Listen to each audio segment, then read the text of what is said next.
நம்ம யமுனா ஃபேஷன்ல இப்போ பாவாடை சட்டைக்கு 20% ஆஃபர் போட்டிருக்காங்க. நம்ம கிட்ட அழகான சில்க் காட்டன் இருக்கு. இது வந்து ஃபுல் வந்து ஸ்டோன்ஸ் ஒர்க்கு வித் வந்து சில்வர் பேஸ் மாதிரி வரும். இதுலயே ஜார்ஜெட் மெட்டீரியல்ல வித் ஃபுல் பிரிண்டட்ல வர ஸ்கர்ட் உங்களுக்கு. அடுத்து நம்ம பார்க்க போது சில்க் காட்டன்ல டிஷ்யூ பேஸ் நம்ம பார்க்க போறோம்.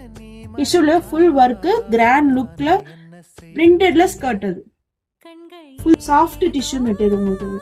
இது நம்ம பார்க்க போது பனாரஸ்ல ஸ்கர்ட்டும் டாப்பும் பார்க்க போறோம். ஃபுல் த்ரெட் ஒர்க்ல ஸ்டோன்ஸ் வச்ச மாதிரி நம்ம பார்க்க போறோம். அதுலயும் ஃபுல் கிராண்ட்ல ஸ்கர்ட். இது எல்லாமே லுக்காவும் இருக்கும் வேர் பண்ணீங்கன்னா. பார்க்க போது டிஷ்யூ டைப்ல ஸ்கர்ட் டாப் பார்க்க போறோம். Full grand work crush material மாதிரி வர ஸ்கர்ட் உங்களுக்கு. ஸ்கர்ட் வந்து ஃபுல் கிராண்டாவே இருக்கும். டிஷ்யூ டைப்ல த்ரெட் ஒர்க் டிசைனோட வரும். நம்ம கிட்ட இதுல எல்லா சைஸுமே அவைலபிளா இருக்கு. ஷாப்பை வந்து விசிட் பண்ணுங்க. யமுனா ஃபேஷன் கொளத்தூர்.